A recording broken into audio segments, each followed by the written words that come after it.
Bonjour, je suis Cyril Attias, entrepreneur dans le digital depuis 1998 et fondateur d'agence-des-médias-sociaux.com. Marketing et influence est le podcast où on prend le temps d'analyser les stratégies marketing, social media et le marketing d'influence. Chaque épisode est l'occasion de rencontrer des professionnels du marketing et de l'influence. Que ce soit des directeurs marketing, directeurs généraux, créateurs de contenu ou même des followers d'influenceurs. Dans Marketing et Influence, on parlera des stratégies de marque, de la digitalisation, des nouveaux enjeux du marketing et pourquoi ou comment les influenceurs choisissent des collaborations et comment cela a changé leur vie.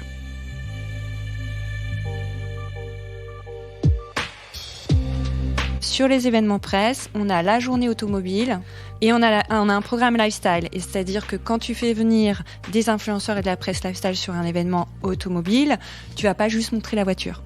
Alors que quand tu es sur un événement automobile, les journalistes, ils ont besoin de rentrer dans le détail technique, etc. Les youtubeurs sont très utilisés sur la sphère automobile. Encore une fois, c'est parce que moi je travaille, évidemment qu'on le fait du côté automobile. Pour moi, c'est deux choses complètement différentes. Ce podcast vous est présenté par agence-des-médias-sociaux.com, l'atelier expert en social media et marketing d'influence. Bonjour, aujourd'hui je reçois Julie Palesi, responsable médias sociaux, influence et RP lifestyle chez Volvo Cars France. Julie cumule 22 ans de carrière chez Volvo France et nous explique la métamorphose de son métier avec l'arrivée d'Internet, des réseaux sociaux et des créateurs de contenu. Elle revient également sur ses relations avec les influenceurs et son point de vue sur les agences et agents d'influence. Bonne écoute à vous.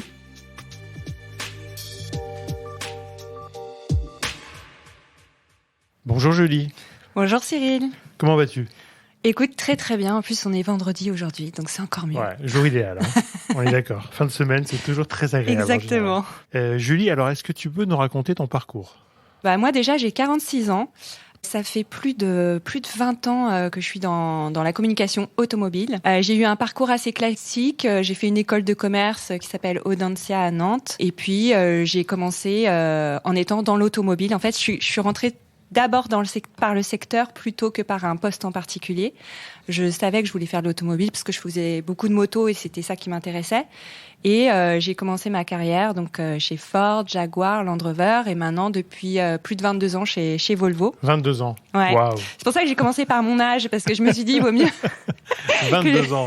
22 ans dans la même entreprise, c'est dire si je m'y plais et je m'ennuie pas. Et tout ce temps-là à la communication et Dieu sait si ça a bougé.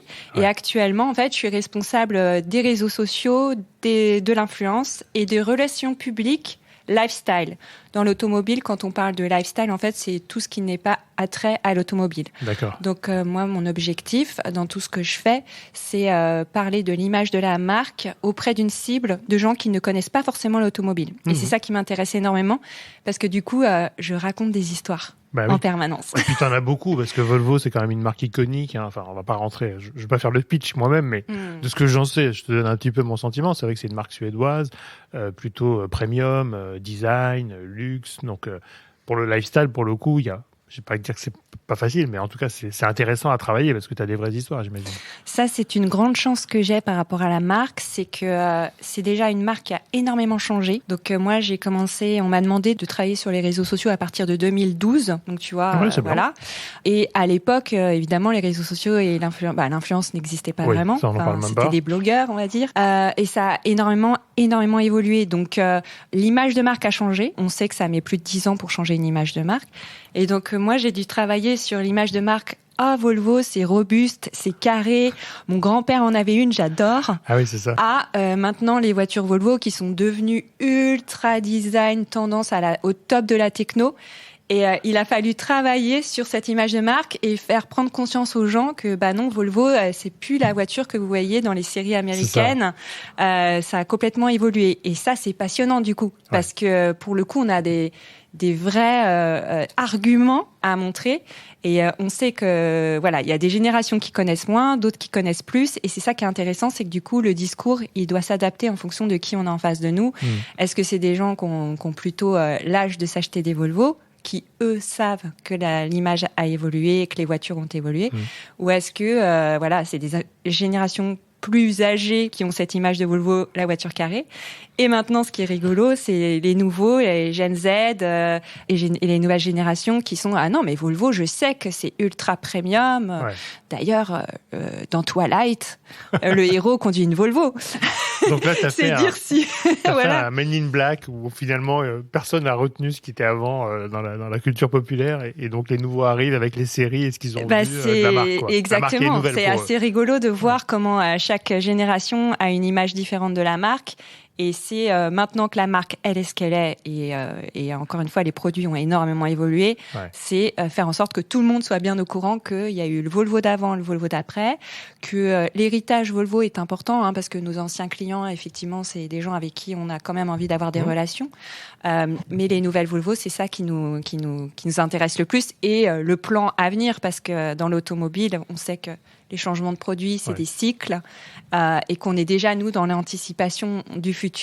Donc, c'est très, très intéressant. C'est pour ça que je me suis pas ennuyée, en gros. C'est ça, parce que 22 ans, tu as réinventé la marque, tu as réinventé les modèles. Progressivement, ça change. Les réseaux, les médias, entre guillemets, ont changé aussi, ont évolué. Les réseaux sociaux, les influenceurs, on va en parler un peu plus tard. Tout à fait. Donc, ça aussi révolutionne le paysage. Et donc, ça t'évite une monotonie. Que tu pourrais avoir au bout de 22 ans, qui serait légitime peut-être, mais pas dans ce genre de configuration pour le coup. C'est grâce à la marque que c'est intéressant. Ouais, parce qu'effectivement, je pense que si j'étais restée sur le même produit, la même stratégie, ça aurait été moins fun. Et là, ça bouge tout le temps. Donc Monsieur Volvo continue à faire beaucoup de modèles, beaucoup de voitures. Comme ça, Julie s'amusera bien. Exactement. Super. Aujourd'hui, donc Volvo France, c'est une petite équipe ou c'est on est une petite marque. On est une petite équipe. On est 60-65 Volvo en France. L'idée, c'est on fait moins d'1% de part de marché. Donc Volvo est une marque connue. Bah oui, c'est ça. Mais on n'a pas des volumes de vente énormes et c'est d'ailleurs un parti pris de plus la qualité que la quantité. Et en fait, on est une alternative au premium luxe. Aux marques allemandes. Et du coup, en France, c'est vrai que les gens qui achètent la marque Volvo achètent vraiment cette marque par rapport aux valeurs qu'on dégage et le fait que c'est un luxe non ostentatoire. Et c'est quelque chose qu'on met beaucoup, beaucoup en avant. C'est l'élégance, chic, classe, mais c'est surtout pas bling-bling. D'accord, donc 1%. Je suis très étonné parce que c'est vrai que pour moi, dans ma tête, Volvo, c'est hyper connu et j'en vois beaucoup. Alors peut-être que je suis orienté, mais en tout cas, c'est un sujet intéressant en tout cas. Mais c'est vrai que l'image de la marque, pour le coup, est tellement bien connue. Et quand on dit Volvo, on arrive à bien cartographier un tout petit peu ce que c'est aujourd'hui, en tout cas. Complètement. Ok, donc petit marché, petite taille d'équipe. Petite taille, petit. Donc c'est ça qui est intéressant, c'est que du coup nous, tout ce qu'on fait, on doit être très smart parce que on n'a pas du tout les budgets de nos concurrents et ni la masse, même en termes d'équipe. Donc du coup, on se doit d'être un peu smart pour trouver des choses disruptives. Comment faire pour que ça rentre dans un budget ficelé. Et c'est ça qui est intéressant aussi, c'est que du coup, on a affaire à des challenges sur tous les médias. Parce qu'effectivement, quand nous, on va se dire super, on a une double page, ou les concurrents arrivent avec 4 doubles pages. Donc on se dit bon, donc comment on peut être plus malin? Et du coup, les réseaux sociaux et l'influence, clairement, c'est un levier qui est génial pour ça. Écoute, nous à l'agence, on s'est souvent, je me suis souvent auto-positionné comme l'agence des challengers, parce que justement, je trouvais, alors même si j'ai des marques quelquefois leaders à l'agence, mais je trouvais qu'effectivement, on était tous égaux devant les réseaux sociaux, devant l'influence, qu'on ait beaucoup de budget ou pas beaucoup de budget, et que finalement, c'est l'idée qui prime. Et c'est l'activation que tu vas faire, etc., qui va primer pour le succès. Donc ça, c'était moi, c'est toujours un moteur aujourd'hui, hyper intéressant, je trouve, de s'auto-challenger par rapport à cette contrainte, qui peut être une contrainte de départ, mais qui finalement est moins en moins contraignant, je trouve, aujourd'hui, parce qu'on a plus d'espaces de communication et qui sont ouverts et qui peuvent être gratuits d'un côté ou bien ficelés. Donc c'est plutôt intéressant intellectuellement. Et ça, c'est plutôt une chance, je trouve, moi. En fait, parce qu'il y a des marques qui ont beaucoup d'argent, mais et puis c'est pas forcément les plus efficaces, quoi. Complètement. Et puis avec l'ère du digital aussi, c'est que maintenant tu peux tout traquer, tu peux avoir un ROI, donc tu peux dire même quand tu as beaucoup de budget, tu as envie que ton ROI soit bon. Ça sert à rien de dépenser pour dépenser. Donc non, c'est vraiment un métier qui a complètement évolué entre le tout début en 2012. Où pour le coup, L'idée, nous, contrairement aux autres, on n'a pas voulu ouvrir une page Facebook et avoir le plus de fans possible. C'était pas ça. On voulait vraiment avoir une stratégie super fine et que les gens, cet esprit communautaire qui existe déjà dans nos clients, oui, bien sûr, c'est du genre presque à saluer entre eux, tu vois. On voulait que ça ressorte beaucoup dans notre communauté et que ce soit des potentiels acheteurs de la marque. Ensuite, il y a eu le côté du média. Et puis que de l'animation des réseaux. Donc, comment on médiatise, auprès de quelle cible. Ensuite, on s'est rendu compte qu'on pouvait faire des leads, c'est-à-dire vendre des voitures grâce à ça. Améliorer l'image de la marque, faire passer des messages. Et le bout du bout, c'est l'influence, en termes de chronologie. Nous, on a commencé assez tôt parce que moi, en 2015, pour le lancement d'une voiture, le XC90, j'ai emmené plus de 30 influenceurs en Suède pour un lancement. À l'époque, on appelait ça les blogueurs. C'était le tout début. La chronologie, c'est ça, 2010. Moi, j'ai créé l'agence en 2010, on était encore sur des blogueurs. Ouais, c'est ça, on a influenceurs, déjà, on avait un peu d'influence qui arrivait. Enfin, on a vraiment eu l'influence avec l'arrivée d'Instagram. Complètement. Qui a vraiment démocratisé. On avait des tweetos, on avait des blogueurs et tweetos. Oui. On parlait de ça à l'époque, en 2010-2012. Et donc 2012, Instagram, c'est là que vous avez lancé vos réseaux. Et 2015, c'est vrai que tu commençais à avoir une vraie communauté, entre guillemets, d'influenceurs. En fonction des sujets qui vous intéressent. Donc 30, c'était déjà beaucoup à l'époque. Ouais, ça a été une super OP et je pense qu'on était vraiment précurseurs encore plus dans l'automobile parce que c'était 30. Qui est un milieu assez conservateur. Complètement. Ah oui, complètement. En général. Et c'était 30 influenceurs pas automobiles. Je pense que par rapport aux marques automobiles qui ont l'habitude de parler à des influenceurs automobiles, en tout cas, nous, notre parti pris, évidemment, on travaille les médias et les influenceurs automobiles. En tout cas, moi, mon job, il n'est pas du tout là. Sur l'automobile, il est sur comment parler à des influenceurs design, fashion. Qui vont pouvoir influencer. Qui vont avoir une communauté qui s'intéresse au design, à tout ce qui est développement durable, technologie, etc. C'est ces thèmes-là. Comment on peut les intéresser pour qu'ils se disent ah mais oui tiens la marque Volvo j'avais pas ça en tête qui faisait ça m'intéresse, j'aimerais en savoir plus. Et si cet influenceur que je suis que je respecte dit que c'est bien, ça mérite quand même que je m'y attache et que je regarde ce qu'il en est. C'est alors, ça qui est intéressant. Comment vous êtes organisé aujourd'hui là-dessus sur les réseaux sociaux et l'influence? Tu fais tout toute seule parce que j'imagine que c'est un sujet qui te plaît en plus. Oui, je pense que tu peux pas faire ça si t'es pas un minimum passionné. Oui, c'est ça. Si c'est passionnant. Alors moi, je le dis partout dans les médias, c'est que surtout que j'ai fait ce cheminement de passer du Minitel, fax. Au on va tout pas aller digital. trop loin non plus, Telex non plus. Non mais oui, mais je l'ai connu pourtant et je pense que plus que jamais les relations humaines sont importantes et plus que jamais les relations que j'ai et le fit que j'ai avec les influenceurs, ça passe par l'humain donc moi je prends beaucoup de temps pour leur expliquer ce que j'attends d'eux. Donc évidemment j'ai une agence avec qui je travaille. Oui, qui doit t'aider quand même parce que c'est évidemment, beaucoup de relations, beaucoup d'échanges évidemment. J'ai une agence. En revanche, chez Volvo, je suis la seule à m'occuper de ça. Ce qui est pas mal. Voilà. Donc, ça me permet en fait d'avoir les cartes en main pour avancer sereinement avec une agence qui est là en me proposant des profils par rapport à un brief que je leur fais. Mais je m'implique personnellement après dans la relation avec l'influenceur, c'est-à-dire que on va se voir, je vais lui expliquer le brief et je commence toujours par dire voilà les valeurs de ma marque, voilà pourquoi je t'ai choisi. Si tu te retrouves pas dans les messages qu'on veut faire passer, je préfère que tu le me dises tout de suite parce que l'idée c'est que ce soit spontané, crédible et que tu ne te forces en rien. Je ne t'obligerai jamais à dire quoi que ce soit sur la marque si toi tu n'y es pas persuadé de ce que tu dis. Et ça, pour moi, c'est la base. C'est-à-dire que un homme ou une femme sandwich qui sort un texte tout fait, c'est vraiment pas pour nous. Nous, on recherche des ambassadeurs de marque. Et quand on parle d'une collaboration, le terme, il est très important. C'est pas juste allô l'agence, trouve-moi quelqu'un qui essaye la voiture et qui fait des contenus. Pas du tout. Pas du tout. Donc, c'est en ça que c'est intéressant parce que pour chaque OP, pour chaque opportunité, c'est un brief différent. Pour chaque influenceur, moi, je vais avant tout regarder son audience, même plus que, à qui je vais m'adresser. Et la création du contenu est clé, c'est-à-dire que j'aime pas le mot influenceur, je le dis parce que c'est rapide à dire, mais on est sur des créateurs de contenu.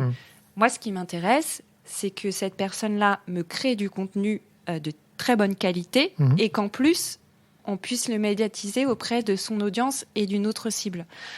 Plutôt que de prendre, ce qui peut être encore le cas, une prod spécifique en agence qui me fasse un film et que je pousse comme ça. Là, j'ai le pouvoir de recommandation de l'influenceur qui fait qu'en général, tu as 4 fois plus de chances que ce soit perçu déjà pas comme une publicité en tant que telle et que si c'est recommandé par un influenceur, c'est qu'il y a quelque chose derrière. Bien sûr. Non, mais ça, aujourd'hui, alors je pense que c'est assez convenu sur le marché, mais effectivement, quand tu dis en plus collaboration, c'est comme si tu faisais une collaboration avec un designer pour une édition limitée, donc il y a quand même un minimum de valeurs communes à avoir et d'affinité et d'envie de faire cette collaboration.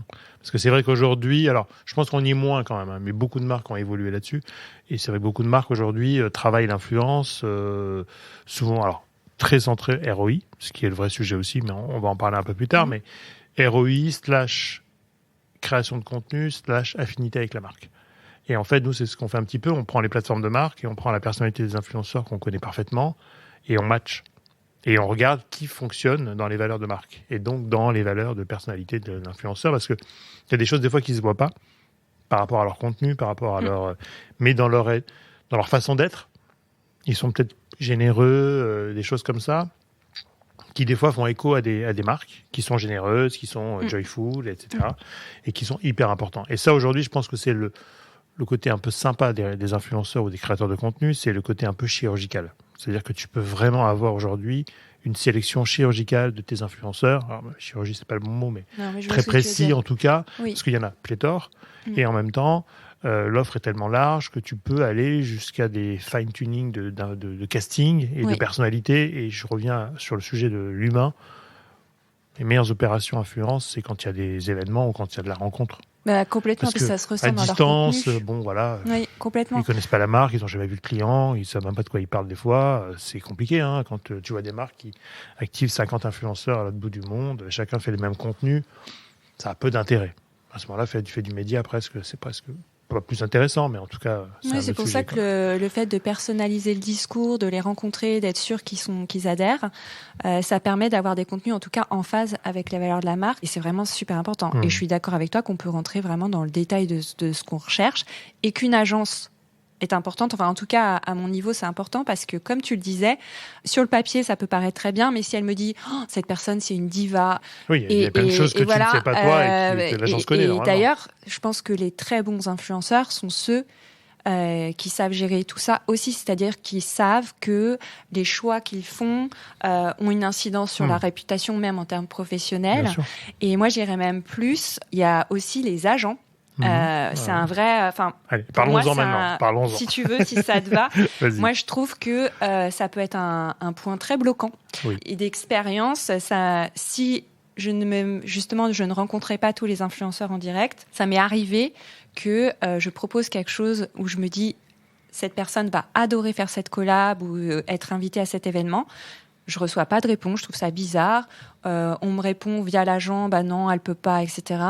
En un WhatsApp, je dis, ah bon, tu veux pas venir, c'est dommage. Je pensais que... mais Julie, j'étais pas au courrant, mais évidemment que je viens. Donc il y a du filtre. C'est hallucinant. Filtre. C'est-à-dire que même elle, enfin là c'était une fille, me dit, mais moi au contraire quoi.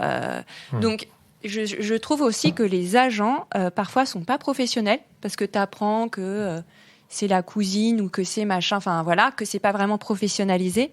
Et ça peut être terriblement bloquant pour nos marques, parce que moi je sais que ça peut aussi faire, je peux me dire, je vais plus travailler avec cette personne, non pas parce qu'elle n'est pas bien ou quoi, mais qu'avec son agent c'est impossible, c'est pas réactif, c'est pas professionnel, et du coup on n'a pas envie de s'embarquer dans des complications, et puis ça doit être naturel quand même aussi. Donc c'est important, je trouve que les influenceurs soient gérés par des gens qui leur correspondent aussi, parce que c'est pas forcément le cas, et je pense qu'ils sont pas forcément au courant, parce que tu sais, ça se dit pas trop, tu t'es censé passer par l'agent, tu vas pas dire à l'influenceur ton agent il est nul, et ça c'est un sujet aussi, enfin je trouve que... Après, si tu veux, aujourd'hui, moi ce que je trouve dans le marché, c'est que tu as différents types d'agents. Tu as les agences d'agents de talent, enfin les agences de talent, donc qui sont structurées avec des chefs de projet plus ou moins seniors, plus ou moins juniors, parce qu'il faut du monde, et c'est un métier un peu nouveau et en même temps, bon, c'est pas non plus si compliqué que ça, qui font plus ou moins bien leur travail en fonction des critères qu'on leur donne en interne, hein, parce qu'en fait, le modèle économique de ces agences, c'est plus je fais de collaborations rémunérées, plus je gagne ma vie. Donc, ils vont aller chercher les collabs les plus intéressantes versus, financièrement je parle, versus qui correspondraient à l'influenceur. Ce qui du coup est pas ce que toi tu recherches pour le coup, parce que tu veux une affinité de marque et d'influenceur et de personnalité, et eux ils veulent du profit et des chiffres. Donc ça c'est, mais ça va se régler, je pense. On est en train de travailler, enfin on est en train, pas moi, mais je sais qu'il y a des réglementations en place qui vont se faire pour aussi encadrer ces métiers-là. Donc c'est des métiers qui vont s'encadrer. Et puis après tu as effectivement la cousine, l'assistante, qui des fois fait des choix perso sans forcément tenir au courant. Voilà. C'est pour ça que c'est important de les rencontrer. Enfin, moi, j'insiste à chaque fois en disant je veux pas que ce soit mon agence qui briefe ton agent à toi. Ah non, parce que là, et c'est téléphone à la fin, on ne sait plus quel a été le message initial. C'est un échange, on explique ce qu'on veut, on explique ce qu'on recherche. Et surtout, c'est un échange, c'est-à-dire que c'est intéressant de savoir aussi, eux, comment ils perçoivent les choses et comment ils vont raconter l'histoire de leur façon. Parce que si c'est juste de raconter l'histoire comme nous, on le veut, ça n'a pas de sens. Non. Et je trouve ça super intéressant à chaque fois à quel point ils s'approprient les contenus et qu'il en ressort quelque chose où tu te dis, mais moi, c'est génial, on n'aurait jamais fait comme ça change complètement et c'est là où ça devient intéressant. Ouais, nous, c'est ce qu'on appelle la co-création, tu vois. Et effectivement, quand on a alors, on a travaillé beaucoup pour des marques automobiles concurrentes que je n'ai pas citées, mais en fait, les meilleures campagnes qu'on ait fait, c'est partir sans brief, presque. Enfin, minimum de brief avec l'influenceur et qui a interprété la campagne et qu'on a un peu guidé quand même, parce qu'il faut pas dire des contre-vérités entre guillemets, mais qui sont des projets hyper créatifs parce que c'est ce qui leur correspond. Et puis ta marque est bien intégrée, les communautés la voient bien et c'est pas obligé de parler que de Volvo tout le temps. Enfin voilà, tu peux aussi avoir des créations où la voiture fait peut-être 20% du contenu et pas 90% comme en télé, parce que c'est le format publicitaire, hein, on n'a pas le choix, et qui sont hyper intéressantes. Mais aujourd'hui, quand tu traites par exemple la presse et les influenceurs, donc tu traites aussi la presse lifestyle. Oui, tout à fait. Et est-ce que tu mélanges ces deux communautés aujourd'hui, ou tu les sépares, ou tu leur fais des campagnes, enfin des activations différentes? Alors, ça m'est arrivé d'organiser des événements où j'emmène des journalistes lifestyle et des influenceurs. D'accord. Et ça se passe super bien. C'est plus compliqué d'emmener des journalistes automobiles avec des influenceurs non automobiles. Déjà, automobile, c'est compliqué. Entre eux, déjà, c'est compliqué. Et encore, ça a beaucoup évolué. Mais c'est dur de mélanger la population automobile lifestyle. En revanche, j'ai pas de problème à mélanger une population presse et influenceurs. Déjà parce que quand même, on essaye de savoir si les journalistes en question ont déjà eu des voyages avec d'autres influenceurs, voilà. Et on se rend compte que les journalistes lifestyle deviennent des influenceurs. C'est ça, C'est-à-dire que quand tu creuses un peu, leur Instagram, ils sont followés par 40 000 personnes parce qu'ils sont head of lifestyle de tel magazine. Donc finalement, ça devient aussi des influenceurs qui eux-mêmes ont les mêmes réflexes de raconter en stories tout ce qu'ils font, etc. Donc, et d'ailleurs, c'est ces profils-là qui m'intéressent, moi, c'est vrai. Bah oui. Parce que je suis sûre d'avoir des relais sur le magazine, mais également sur le profil perso et qui, voilà, d'avoir une double casquette. Et ça m'intéresse énormément. Mais j'ai toujours dit aux journalistes, c'est le meilleur sujet qui puisse vous arriver, d'être sur les réseaux, parce qu'au début, ils étaient très fermés à tout ça, évidemment. Hein. Mais en tout cas, c'est le meilleur sujet parce que c'est leur propre média à eux, quoi. Donc autant l'éditorialiser, ils savent faire en plus. Donc c'est les choses évoluent et il faut s'adapter avec son temps. Et puis je pense que tu as une histoire de génération qui fait que maintenant, les journalistes, je ne veux pas dire sont nés avec les réseaux, mais en tout cas côtoient les réseaux et Internet depuis très longtemps, et qu'à une époque c'était moins le cas, quoi. Et c'est vrai que moi j'ai connu une période où je suis invitée et cette personne n'a pas de carte presse. Ça c'était quelque chose qui a été dur à mettre en place, mais voilà. Au bout d'un moment, on s'adapte, on évolue avec son temps et on évolue avec les usages tout simplement. Et puis surtout, c'est pas mal. Enfin, il n'y a pas de problème. Et c'est vrai que même dans l'automobile, on avait fait des campagnes en 2010, tu vois, avec les blogueurs et les presses, on séparait les deux. Parce qu'à l'époque, c'était pas du tout convenu de faire un événement presse / blogueur. Donc c'était toujours les tensions, enfin c'est compliqué. Maintenant, je pense que ça y est, c'est intégré. Et puis après, tu as aussi différentes attentes, je pense, non, pour la presse, qui veulent des choses plus techniques, peut-être. De toute façon, nous, encore une fois, donc je parle d'automobile lifestyle, ce qui est un peu différent, mais on a des événements automobiles où là, on peut avoir des influenceurs tech, par exemple, qui sont très intéressés, parce que nous, on est vraiment à la pointe de la techno avec tout ce qu'on fait. Et là, d'ailleurs, les journalistes automobiles commencent à avoir l'habitude, parce qu'effectivement, si tu amènes quelqu'un qui est spécialisé dans la tech, qui peut te parler de Apple CarPlay, c'est toujours intéressant. Et on a les événements lifestyle, et maintenant on fait des programmes différents. C'est-à-dire que sur les événements presse, on a la journée automobile et on a un programme lifestyle. Et c'est-à-dire que quand tu fais venir des influenceurs et de la presse lifestyle sur un événement automobile, tu vas pas juste montrer la voiture. Alors que quand tu es sur un événement automobile, les journalistes, ils ont besoin de rentrer dans le détail technique, etc.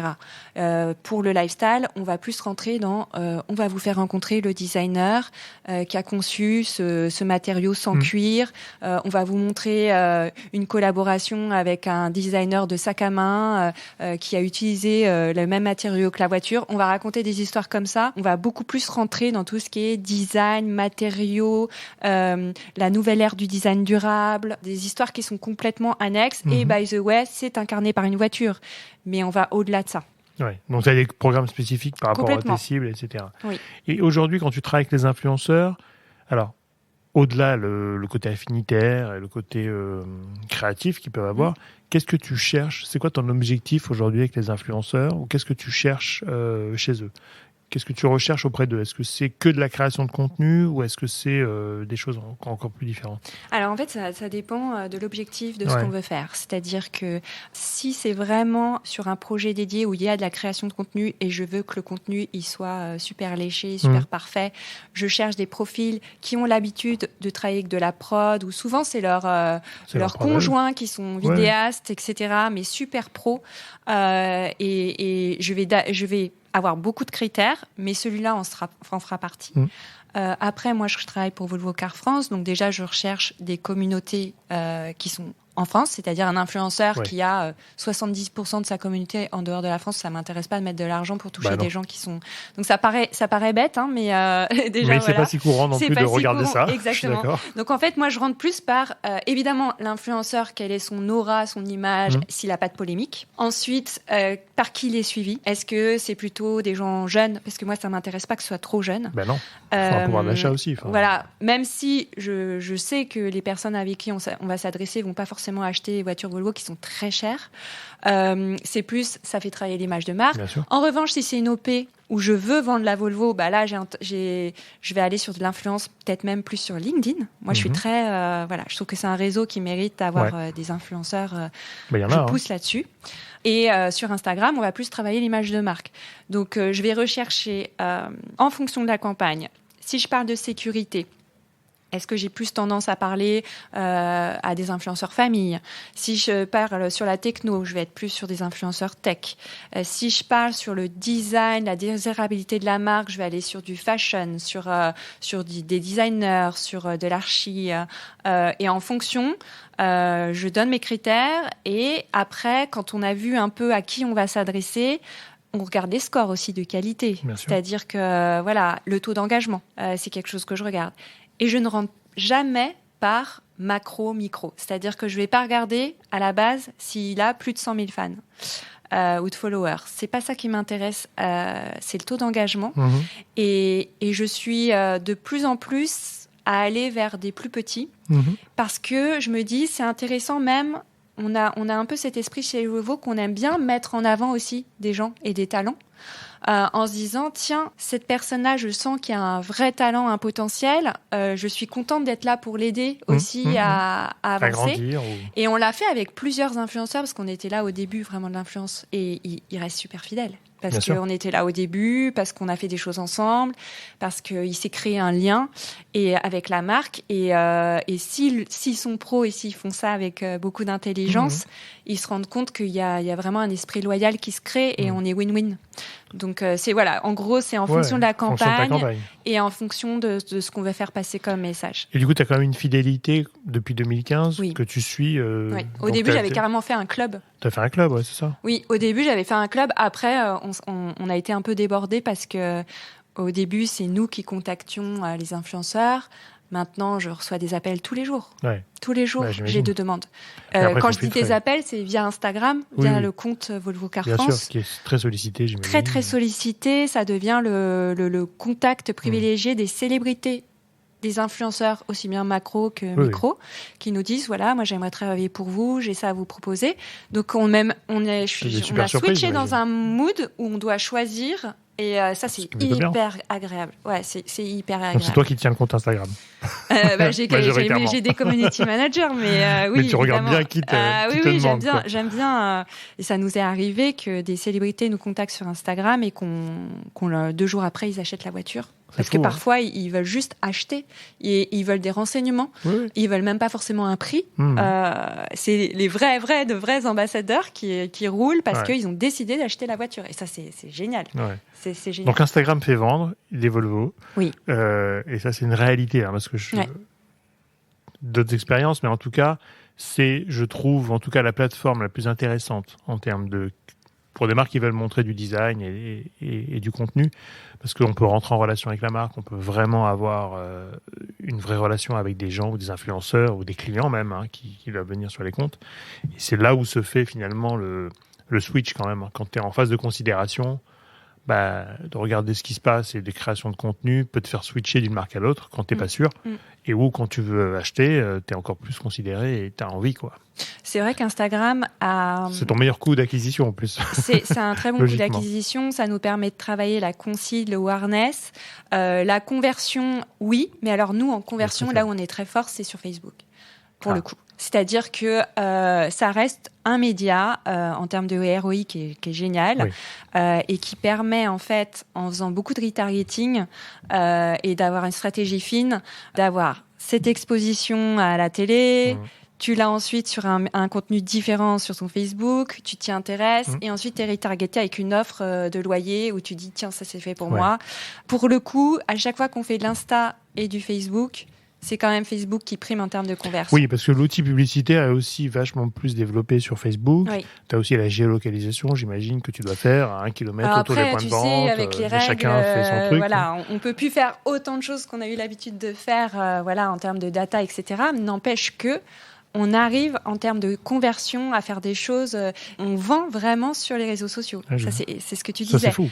Et ça a mis le temps. Et il y a eu de l'évangélisation à faire. Parce qu'au début, quand je suis arrivée, Facebook, les gens, ils ne se rendent pas compte que c'est un vrai métier. Et d'ailleurs, ce que fait mon community manager, c'est son expertise. Moi, je suis là pour au-dessus, pour valider la stratégie, etc. Mais l'ongoing, de pouvoir monitorer les conversations, c'est un vrai métier. Les gens ne se rendent pas compte à quel point tu deviens limite relation client, expert produit. Tu dois avoir une résilience à toute épreuve, une réactivité à toute épreuve. C'est pas juste on poste des choses pour se faire plaisir sur les réseaux sociaux, quoi. Donc c'est ça qui est aussi intéressant. Oui, après c'est vrai que c'est une autre relation. Moi je sais quand j'ai ouvert les comptes réseaux sociaux de pas mal de marques automobiles, la première chose qui était flagrante pour eux, c'était de se dire « j'ai un client qui me parle ». Alors que dans le monde automobile, on a des concessionnaires, on a un réseau de vente, et la marque au siège, en tout cas, a très peu de consommateurs en direct. Et le premier, pas la première crise, mais le premier sujet d'étonnement, c'était comment on va faire ? On a des clients qui nous parlent en direct. Donc il faut faire après le relais avec la concession ou avec... parce qu'en général, au début en tout cas, surtout sur Twitter, c'était un peu le bureau des plaintes à une époque, sur le service client, sur pas mal de trucs. Et donc les gens se disaient, waouh. Donc là, les marques disaient, merde, on va devoir gérer aussi ce côté-là. Donc ça, c'était un peu nouveau. Maintenant, ça a changé. Mais c'est vrai que pour les marques nationales, c'était d'avoir des vrais clients, quoi. En tout cas, Facebook et Instagram, ceci dit, sont devenus un canal pour contacter la relation client du constructeur. C'est ça. Et au début, ça a pu faire un petit peu peur, mais finalement, maintenant, c'est totalement intégré. Et c'est pour ça que je fais venir mon community manager. Donc, il est en agence, mais je le fais venir 2 jours en semaine ici, où il est intégré. Il a son bureau à côté de nous, dans l'équipe. Les gens savent même pas d'ailleurs si c'est Volvo, pas Volvo, tellement il est intégré. Ouais. Et il va aux réunions avec toutes les relations clients. Il est complètement intégré à toute la strate. Et au moins, il a une vraie compréhension business. Parce que les jeunes qui font des réseaux sociaux s'imaginent que quand ils vont devenir community manager, c'est pareil que de gérer leur compte. Non. Mais si tu n'as pas l'appétence au business, tu rates tout. Parce que c'est pas juste, encore une fois, de gérer. Voilà, il faut comprendre le business de la marque avec qui tu es pour te dire, tiens, là, c'est peut-être pas le bon moment, cette voiture-là, en ce moment, on sait que le prix va baisser plus tard, peut-être qu'il vaut mieux que je fasse ci, que je fasse ça. Et ça, c'est ce genre de stratégie, je pense, qui est importante, en tout cas en termes de community management, d'intégrer et que ce soit pas juste externalisé. Non. Et puis ça devient ton vrai porte-parole officiel sur les réseaux. Donc, il faut faire confiance. Il y a une histoire de confiance, de compréhension, de capacité, de disponibilité, parce qu'aussi il y a des choses les week-ends, il y a des événements, il y a pas mal de choses sur lesquelles il faut être plugué, quoi. Et aujourd'hui, tu peux dire quand même que les influenceurs et les réseaux sociaux sont devenus un levier stratégique ? Tout à fait. En tout cas, ils sont intégrés comme un des leviers. C'est pas le seul, évidemment. Oui, bien sûr. Mais ils sont c'est plus totalement à la marge, intégrés. Comme à une époque, c'est-à-dire que maintenant, dès qu'on fait de la strat, il y a en fil rouge. Influence en fil rouge, influence réseaux sociaux en médias, en fil rouge, pour travailler l'image et pour travailler la conversion. Influenceur, c'est plus pour travailler l'image. Nous, on en est à ce niveau-là. Oui. Comme tu disais, ça n'empêche que c'est marrant parce qu'on a fait pas mal de collabs où, au final, ils nous disent j'ai fini par acheter une Volvo. Donc, je me dis, ça fonctionne bien. Yes. Ils ont un petit tarif, même pas, non, même pas.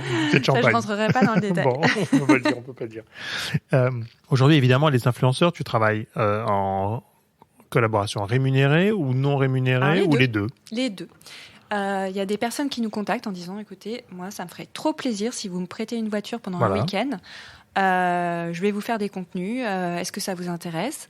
Oui, ça m'intéresse. Attention, Volvo, c'est ça. On est premium. On veut que ce soit classe. On veut pas qu'il y ait d'alcool. On veut pas. Non, mais on rentre dans ce genre de détails. Bien sûr. C'est la sécurité. Il faut que tu fasses attention. C'est réglementé. C'est réglementé. Donc, même s'il n'y a pas d'échange monétaire, tu nous dois quand même de respecter certains messages clés. Et pareil, ces personnes, on discute, etc. Et moi, à chaque fois, je dis, j'ai hâte que tu nous racontes ta perception de la voiture, ton expérience avec Volvo, parce que, de toute façon, à 100% des cas, ils me disent « Oh, je pensais pas que c'était comme ça.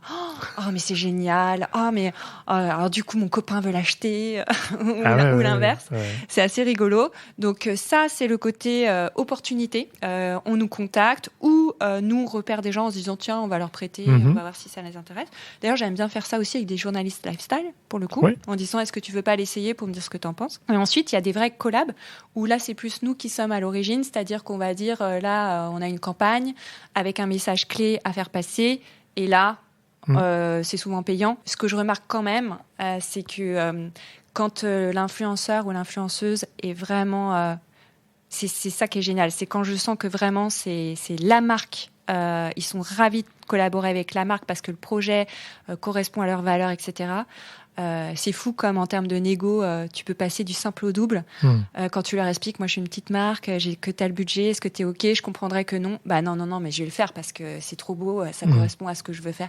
Donc finalement, tu vois que le côté budgétaire aussi, pour des gens en tout cas, qui ont cette intelligence de se dire, ça va m'apporter de travailler avec Volvo parce que l'image de marque est tellement forte que quand ils vont voir la collab, ils vont se dire, même les communautés, donc c'est pour ça que rien n'est jamais joué et tout est au cas par cas.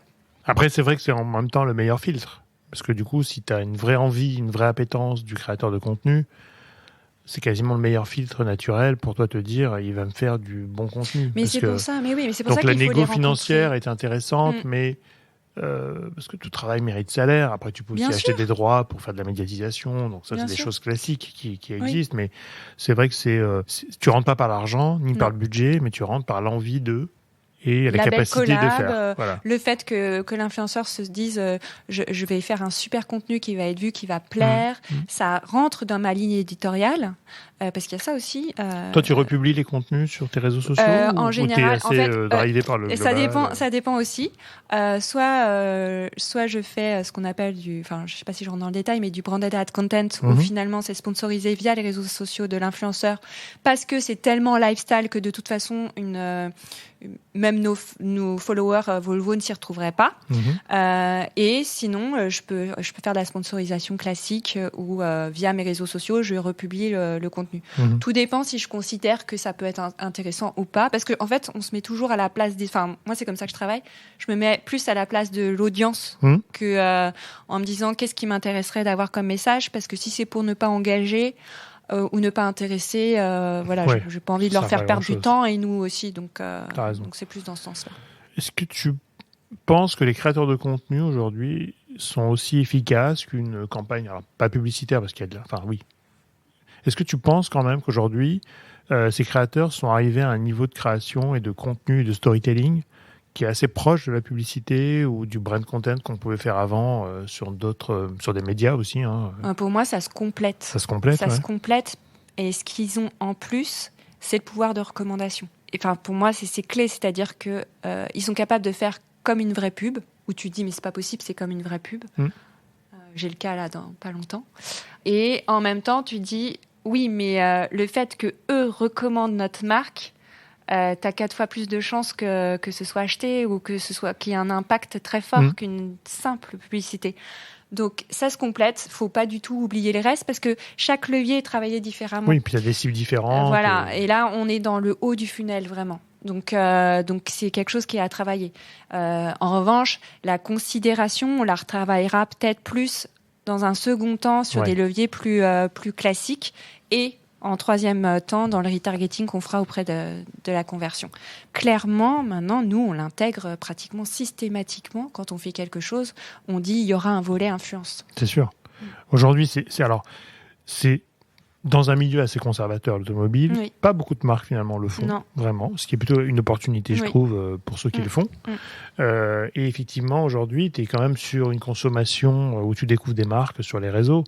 Tu vas peut-être moins sur les sites, tu regardes moins la télé, tu lis moins la presse, même si... Disons que tu as un autre usage. C'est un autre usage, et tu peux aussi toucher une nouvelle cible qui aujourd'hui n'est pas une cible naturelle, je dirais, pour la marque, et qui est intéressante. Et aujourd'hui, on parle beaucoup d'Instagram. Est-ce que vous êtes sur d'autres plateformes? Est-ce que tu fais appel à des TikTokers, YouTubers? Comment tu travailles un peu? C'est aussi parce que c'est différents créateurs. C'est pas les mêmes. Oui, complètement. Alors nous, on est beaucoup plus sur Instagram, voire même que des YouTubers. C'est-à-dire que le YouTuber, en général, par exemple, nous, le YouTuber, ce sera plus sur de la tech, mais il va créer des stories Insta plus qu'un film YouTube, en général. Les YouTubers sont très utilisés sur la sphère automobile. Encore une fois, c'est parce que moi je travaille, évidemment qu'on le fait du côté automobile. Pour moi, c'est deux choses complètement différentes. Mais nous, c'est plus Instagram pour l'influence, parce que création de contenu, design, graphisme, qualité de prod. On n'est pas du tout sur TikTok, et c'est un vrai parti pris, c'est-à-dire que nous, on prône la sécurité. On ne peut pas aller sur un réseau social qui n'est pas sécuritaire. D'accord. Et on a eu des études en interne au niveau monde qui ont montré que TikTok, au niveau de tout ce qui est GDPR, les datas, ce qui est poussé comme contenu, parfois les enfants reçoivent des contenus qui n'ont pas été sécurisés, et nous, on ne veut pas à cause de ça. Voilà. Plus le fait que, comme on doit choisir nos sujets, et on n'est pas encore à développer beaucoup de choses sur une cible très jeune. Parce que c'est vrai que TikTok, c'est un peu plus jeune, même si c'est en train d'évoluer, on est bien d'accord. Mais Instagram, on ne l'a pas encore saturé, en gros. Il y a encore beaucoup de choses à faire par rapport à la cible que nous, on veut toucher. CSP+, même si on travaille l'image de marque, et encore une fois, on sait que c'est pas forcément des gens qui vont nous acheter le véhicule, on veut aussi cibler les potentiels acheteurs, et ils sont clairement sur Instagram et sur LinkedIn. Donc nous, on est très LinkedIn, Instagram, Facebook, avec Instagram pour le côté influence et image de marque, Facebook pour le côté business outil de conversion. Même s'il travaille l'image de marque, mais il aide pour ça.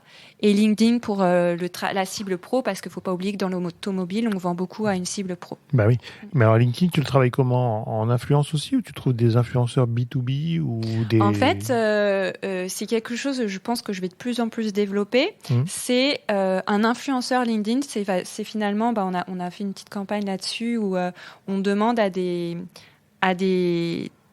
gens qui ont acheté des Volvo via le spectre de Volvo Car Entreprise de témoigner. Très bien. De dire pourquoi ils ont choisi le 100% électrique de Volvo, parce que Volvo les a accompagnés sur une mobilité 100% électrique à un niveau professionnel, avec un suivi sur les taxes, etc. Donc ça, c'est un angle qui est super intéressant, parce que du coup, tu peux toucher ta cible pro. On l'utilise pas forcément en médias, ou très peu, parce que c'est un média très cher, et qui n'est pas granulaire comme peut l'être Facebook. Non.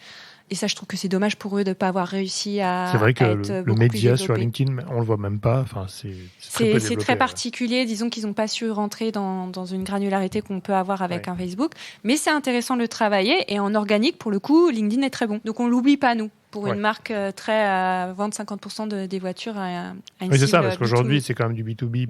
50%, B2C 50%. Ouais, exactement. C'est vrai que les loyers sont devenus maintenant quelque chose de très démocratisé. On possède moins, mais on loue plus. Donc, c'est plutôt un sujet intéressant. Oui, puis on est fournisseur de mobilité plus que constructeur automobile. Donc là-dessus, on a des messages qui font sens par rapport à une cible B2B. Et du coup, aujourd'hui, vous êtes en full électrique quasiment, enfin hybride, vous avez toutes les motorisations, c'est ça Alors nous, vraiment, on va passer au 100% électrique d'ici 2030. D'accord. Donc on est une des marques les plus engagées là-dessus, si ce n'est la seule à avoir vraiment... ça fait très longtemps qu'on en parle. Pour le coup, c'est pas juste. On rebondit sur les tendances et toute notre gamme est déjà électrifiée. D'accord. Donc c'est quelque chose qui est très important. Pas oublier, marque suédoise, la nature, le développement durable, c'est dans l'ADN. C'est pas une opportunité comme ça. Déjà en 72, notre PDG de l'époque avait dit à l'ONU, on sait qu'en tant que constructeur auto, on fait partie du problème climatique. Mais à nous de trouver des solutions. Donc ça a toujours été dans la démarche de Volvo de faire en sorte que tout soit fait pour le développement durable. Et en Suède, l'eau qui rentre dans l'usine ressort plus propre. Enfin, ça fait partie. Donc, c'est un vrai sujet. C'est un vrai sujet. C'est pas des choses en l'air. On est une marque très très engagée sur le sujet et sur plein d'autres sujets. On bride nos véhicules à 180 km/h. Alors il y en a qui peuvent dire ça ne nous plaît pas. On dit mais on comprend, enfin comme vous voulez, mais nous c'est comme ça qu'on voit les choses. On voit pas l'avantage de rouler à plus de 180 km/h sur une autoroute. De toute façon, c'est interdit. Ça devient de plus en plus interdit. Donc les clients qui nous suivent sont d'accord avec tout ça.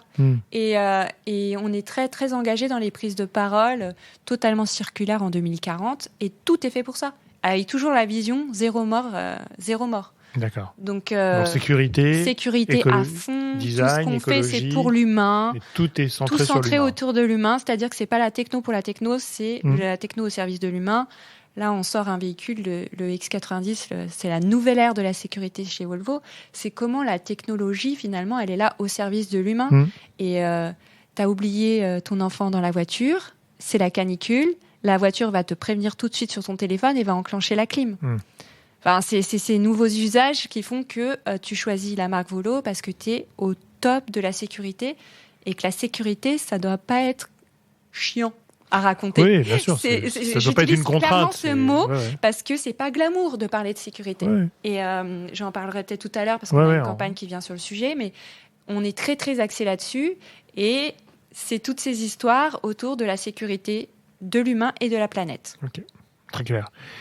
Finissons le chapitre sur les influenceurs. Comment tu vois l'avenir des influenceurs ? Parce que tu as quand même une expérience assez longue finalement sur le sujet aujourd'hui. Comment tu vois l'avenir des influenceurs ou des créateurs de contenu ?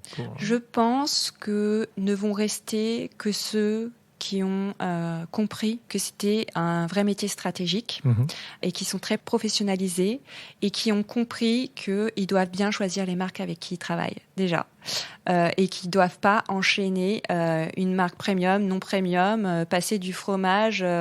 Enfin voilà, c'est des gens qui sont très professionnels qui vont rester. Je pense qu'il y a beaucoup de gens qui ne vont pas pouvoir continuer et que ça va s'écrémer.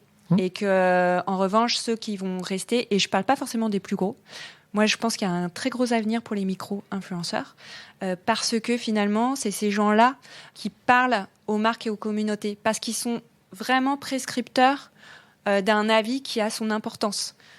Ceux qui vont rester, c'est ceux qui ont un avis crédible, authentique, spontané et qui parlent à leur communauté, c'est ceux-là qui vont rester. Ceux qui se forcent ou qui font des collabs pour juste l'argent, ça ne marchera pas. Nous, on appelle ça ceux qui ont autorité, c'est-à-dire ceux qui ont une passion, qui l'expriment et qui sont crus par leur communauté. Ce qui aujourd'hui est un vrai sujet qui se perd dans l'influence, parce que c'est devenu un modèle économique, c'est devenu un métier. Et moi, je regarde un petit peu par rapport au début des blogs, tu vois, on n'avait que des gens passionnés. Oui. Donc finalement, c'était ça qui marchait bien à l'époque, c'était des gens passionnés qui ont un avis, qui peuvent dire du bien et peut-être un peu de mal aussi, parce qu'ils sont honnêtes finalement, et qui aujourd'hui disparaissent à cause ou grâce aux plateformes et aux multiplications d'influenceurs, mais qui sont quand même aujourd'hui, qui sont restés. Notamment aussi sur la tech. Tu as quand même d'autres types d'influenceurs sur la tech qui sont plus honnêtes, je trouve. Je trouve en tout cas plus droits dans leurs bottes par rapport à ce qu'ils disent et ce qu'ils font. Et parce que c'est une vraie passion. Parce que tu fais pas de la tech parce que c'est la mode. Tu fais de la tech parce que tu aimes la tech. Bien sûr. Ou alors que la mode, la beauté, le lifestyle en général, ça peut être une passion, mais rapide, où tu peux en avoir plusieurs. Donc c'est vrai que ça, c'est un vrai sujet de développement.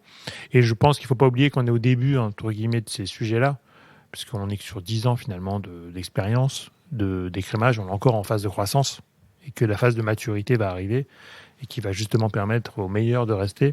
En tout cas, ceux qui se connaissent bien aussi, quoi, parce qu'il faut se poser les vraies questions. De ce qu'on aime, de ce qu'on veut faire, de quelle marque on aime. Moi, je dis toujours aux influenceurs, on avait lancé une offre de talent management à l'époque, qu'on va peut-être relancer, mais qui est de se dire, de choisir 10 marques que vous aimez et auxquelles vous serez fidèle. Parce qu'on a une marque de parfum, une marque de voiture, une marque de montre. La mode, c'est plus compliqué, il peut y en avoir plusieurs, mais une marque par sujet presque qui vous passionne et que vous aimez. Pour être crédible, pour rentrer aussi dans un rôle qui est le vôtre et pas de jouer un rôle qui n'est pas vous. Et ça, c'est vrai que ça va arriver aussi avec l'écrémage des agences d'influenceurs qui brident en fait énormément les créateurs et qui, même beaucoup de créateurs que je reçois, veulent tous être indépendants aujourd'hui, quasiment. Parce que justement, ça leur fait défaut et ils savent qu'ils sont un peu manipulés quelque part. Donc ça, c'est une bonne nouvelle, je trouve que ça va s'améliorer. Super. On a une partie de l'interview où on a des questions d'association d'idées. Donc, je te donne un mot, tu m'en donnes un autre. On peut déborder un peu si c'est plus complexe, mais on y va. Influenceur ? Le futur du digital. J'adore. Design ? Volvo. Agence ? Plus et moins. Peut mieux faire. Très bien. TikTok, on en a parlé, mais... TikTok, pas safe pour moi. Brand content ? Co-création. Super.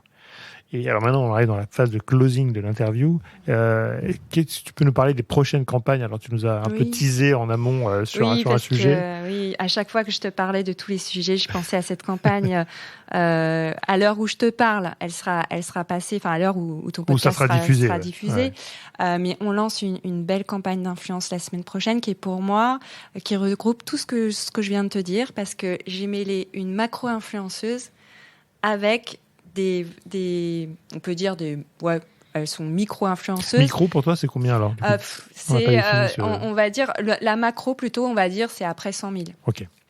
Donc tout ce qui est en dessous, c'est à peu près micro. Ce qui est en dessous, c'est voilà, enfin micro, on va dire en dessous de 10 000 et entre les deux, c'est voilà, c'est moins que plus. Enfin bon, bref. C'est intéressant parce que nos concessionnaires ont des ambassadeurs de marque aussi.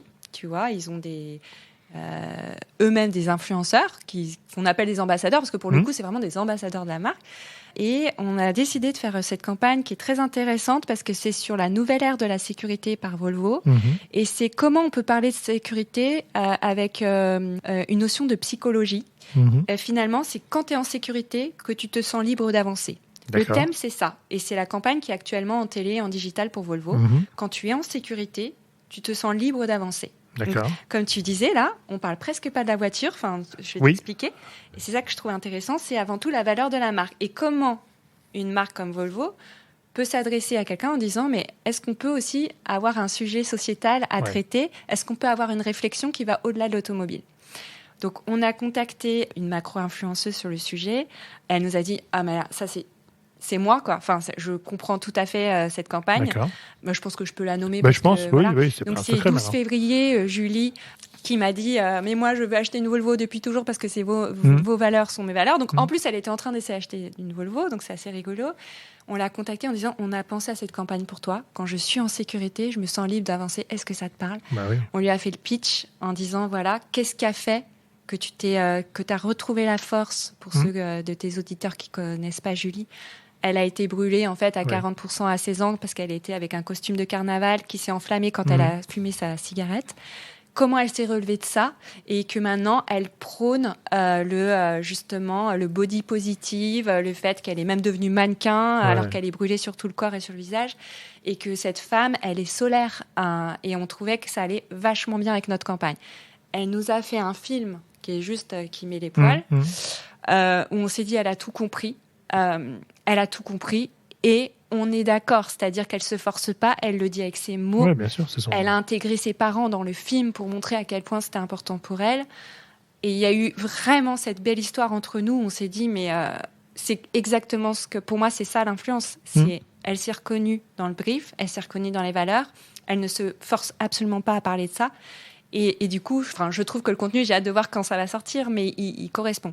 Ce qui est intéressant, donc, c'est que là, il y a cette partie macro, avec une fille très influente. Très emblématique. Très emblématique, qui a beaucoup de RP en ce moment en plus. Et après, on a demandé à nos ambassadrices en concession, qui sont Sam Davis, qui est une navigatrice, qui est en ce moment en train de faire l'Ocean Race, donc c'est une course à voile, qui est une femme qui a fait le Vendée Globe toute seule, qui s'est retrouvée à un accident terrible en plein milieu de la mer, où elle s'est retrouvée là en se disant je vais mourir, je suis toute seule sur mon bateau.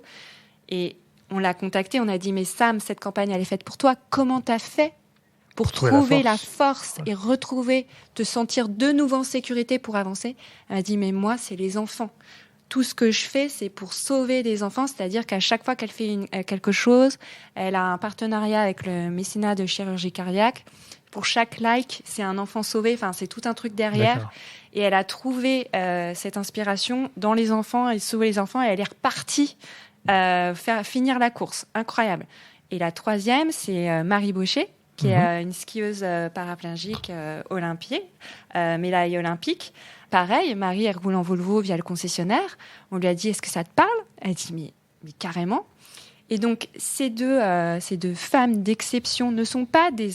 Elles disent, mais nous, on n'est pas influenceuses. Mais elles ne se rendent pas compte que si. Elles ont de l'influence. Elles ont une vraie influence dans le message et la positivité qu'elles font passer. Par contre, ce ne sont pas des créatrices de contenu. Donc, elles m'ont dit, mais carrément. Mais là, pour le coup, on a co-créé du contenu avec elles sur la base de ce qu'elles pouvaient nous fournir, parce qu'on n'a pas fait de prod. Mais c'est ça qui était intéressant. Et donc, dans cette campagne, j'ai deux ambassadrices emblématiques des concessions qui sont des ambassadrices Volvo, et quelqu'un qu'on fait venir à la marque par ce biais, qui est très professionnalisé, qui sait faire du contenu. Les autres, elles sont plus là pour vraiment faire passer leur message parce qu'elles sont convaincues de la marque et sur le thème de la sécurité. Et c'est comment on va combiner tout ça pour faire parler de cette campagne qui, pour le coup, tu vois la voiture une seconde dans les contenus, c'est pas ça l'objectif. Non, mais c'est bien parce que du coup, tu vas travailler les valeurs. Je travaille les valeurs. De ton modèle, de ta voiture, de la sécurité. Et j'ouvre un débat aussi sur la sécurité et le fait que c'est quand on se sent en sécurité, on se sent libre d'avancer. À chaque fois, elles m'ont dit « j'avais pas pensé à ça comme ça ». Mais oui. Raison. Et de la même façon, le fait d'être dans une Volvo, tu te sens tellement bien, tellement serein que bah oui, le trajet c'est moins compliqué, t'es mieux, t'es content de pouvoir dire bah mes enfants ils sont complètement en sécurité dans cette voiture. Les pompiers les premiers nous disent à chaque fois si ça avait pas été une Volvo, si ça avait pas été une Volvo. Ah mais oui, mais on reçoit des témoignages incroyable. Ou de gens qui disent vous nous avez sauvé la vie, on veut racheter une Volvo parce que dans notre accident voilà, la Volvo est intacte, c'est incroyable. Donc ça, c'est des choses qu'on veut prôner, mais en étant modeste, on ne veut pas... Non. Et puis tu mets en avant par les valeurs. Des expériences de vie de chacune qui font que ça va un point convergent vers ce que vous voulez dire, mais c'est le sujet. Voilà. Julie est super, en plus, on va la recevoir bientôt, mais elle a un planning chargé. On se court après depuis un an. Ouais. Mais... non, mais on l'a fait venir sur plein d'OP, donc on la connaît bien, mais elle est en plus... Pour le coup, tu vois, on parlait d'influence tout à l'heure, qui faisait beaucoup de choses, etc. Elle est hyper... elle n'est pas en agence, elle est toute seule, son copain fait les contenus. Non, puis elle est intelligente. Vraiment, elle a une vraie intelligence quand tu vis un peu ce qu'elle a vécu, en même temps, tu as une certaine maturité par rapport à tout ça. Et je trouve que c'est l'influence d'aujourd'hui et de demain qui est malheureusement un peu sous-visible. Mais c'est pas très grave parce qu'elle n'est pas là-dessus. Mais c'est une personne qui est exceptionnelle et qui est vraiment très engagée naturellement et qui ne va pas jouer un jeu. Donc là, c'est pour ça que les influenceurs, pour moi, les bons, c'est ceux que tu peux dire, ça c'est un ambassadeur. C'est un vrai ambassadeur de la marque. Ouais. Et on en a comme ça, on se dit, eux, vraiment, c'est des ambassadeurs. C'est-à-dire que même quand la collab est terminée, ils continuent de parler de nous. Sûr. C'est génial. Bon, super. Alors, on mettra tous les liens sur le résumé de l'épisode, parce que ça sera sorti au moment où on diffuse. Avec plaisir. Comme ça, vous irez voir les 3 contenus. S'il y en a 3, c'est ça. Oui. Et puis, s'il y a d'autres plateformes, tu nous diras. Mais on vous mettra ça en commentaire pour avoir une image en fonction de l'audio que vous allez avoir par rapport à ce qu'on vient de se dire là. Est-ce que tu aurais un conseil aussi pour un jeune qui débute, ou une jeune évidemment, qui débute sur le social media ou l'influence? Quelqu'un qui veut travailler dans ce milieu, côté plutôt marque ou plutôt agence, je ne sais pas, mais pas côté créateur. Le conseil, c'est vraiment de s'intéresser plus au business de la marque à laquelle il pourrait travailler que moi je sais super bien gérer les réseaux sociaux, je fais plein de stories, je suis super fort. Tu peux être super bon en réseaux sociaux, avoir l'impression que tu maîtrises ton Reels à la perfection. Si tu ne le ramènes pas à l'objectif strat de la marque avec laquelle tu travailles, ça ne pourra pas marcher. Et un bon community manager ou quelqu'un qui travaille dans les réseaux sociaux, c'est quelqu'un qui a compris qu'on s'adresse à des humains et qu'il faut leur raconter le bon message au bon moment avec le bon ciblage. Donc pour moi, c'est ça le conseil que je donne. Donc culture business versus culture plateforme ou expertise métier. Ouais. Très important. Et avant-dernière question, est-ce que tu as un livre ou une série que tu emporterais sur une île déserte? Bon, la série, ça peut être compliqué avec l'énergie, mais... Sur une île déserte, un guide de survie, évidemment. Oui. C'est le premier truc qui me vient à l'idée. T'as raison, c'est pas bête. Et sinon, tous les épisodes de Koh-Lanta. De Koh-Lanta, c'est ça. Pour apprendre à faire des radeaux. C'est ça, c'est comment... oui. C'est une très bonne réponse, je la prends. Et alors, dernière question, est-ce que tu aurais une personne à me recommander pour ce podcast? On a dit Julie, clairement, mais tu y as pensé. Elle est dessus, ouais. Après, nous, on a travaillé, j'aime pas ce terme-là, mais justement, pour moi, la meilleure ambassadrice de notre marque, ça a été Élodie Gossuin.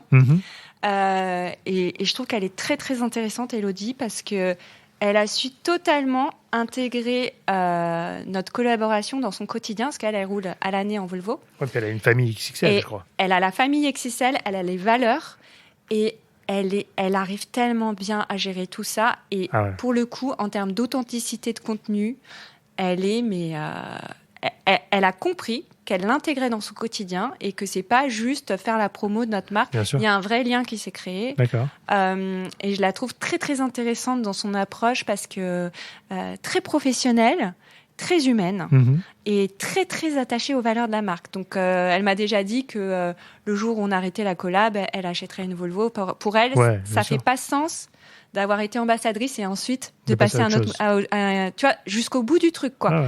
Donc voilà, et c'est ça pour moi, c'est un exemple, c'est l'influenceur qui devient ambassadeur et qui va pas te lâcher, tout simplement parce que ça ne correspond pas à ses valeurs. Écoute, Élodie, donc on compte sur toi maintenant, Julie, parce que moi j'ai moins d'accès que toi pour contacter Élodie, mais donc avec plaisir on la recevra parce qu'elle a en plus un parcours intéressant, très intéressant, qui fait beaucoup de choses et qui est multi entrepreneur dans sa tête, je crois. Femme de radio, femme de... Fait le matinal en plus, qui est pas plus... Animatrice télé, enfin, elle c'est fait ça. tout. Avec 2 fois 2 jumeaux à gérer. Voilà, Ouais. et donc c'est 4 métiers en un, quoi. Ouais, exactement. Bon, génial. Écoute, merci beaucoup pour cet entretien. Je suis ravi d'avoir découvert la marque un petit peu plus à travers tes mots et à travers tout ce que tu nous dis. Donc maintenant, tu m'as teasé sur le côté sécurité de la voiture. Ah oui, il faut que vous suiviez. Donc il faut que j'essaye la voiture. Donc je ferai un essai de la voiture. Avec plaisir. Du modèle que tu veux, mais Ouais, qui avec grand correspond. Et on mettra le test sur l'épisode, peut-être pas maintenant, mais plus tard. Merci beaucoup, Julie. Merci à toi. Merci à toutes et à tous d'avoir écouté cet épisode. J'espère que l'émission vous a plu, inspiré ou diverti. Si c'est le cas, n'hésitez pas à le partager avec vos proches, votre réseau, laisser un commentaire et mettre une note. Vous pouvez me contacter sur LinkedIn en tapant Cyril Attias ou m'envoyer un message sur podcastinginfluence.fr. À bientôt.